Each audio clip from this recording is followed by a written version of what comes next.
You can't give the other side any opportunity to accuse you of political partisanship, which is why I think it was a mistake for Mueller to hire essentially people who had been large contributors. You're a little bothered by this. I mean, that's what I take from your answer. Yeah. The other thing you said, the people who have been hired are all Hillary Clinton supporters. Yeah. Is that a concern? It is a concern, more than supporters, contributors. And remember that one of the reasons that Senator Lieberman didn't get the job as head of the FBI, for which he was eminently well qualified, is people didn't want anybody who had a political background to be head of the FBI.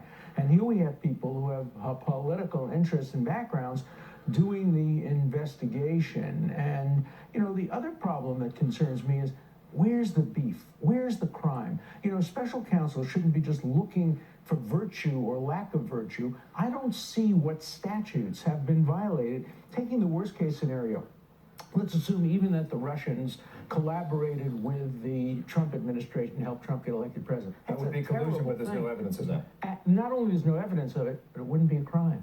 It wouldn't be. It should be a crime, but there's no federal statute today prohibiting that. That's why we should have congressional hearings to try to change the law. There are a lot of things that should be changed. A, the president shouldn't be able to fire the director of the FBI. B, the president shouldn't be allowed to tell the director of the FBI not to have an investigation. But under current law, that's permitted.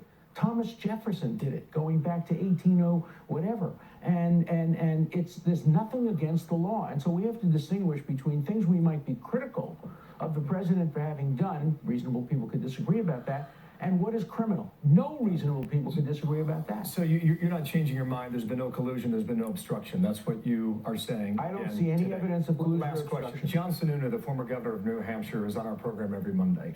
And this past Monday, I asked him that same question about Democratic allies being called into Mueller's team, essentially. He said almost the exact same thing you did.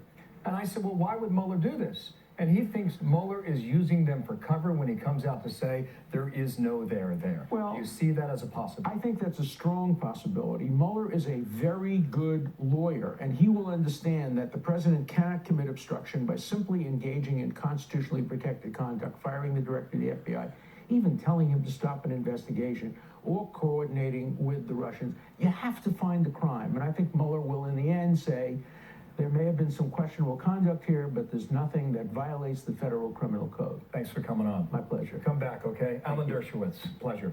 Shannon, what's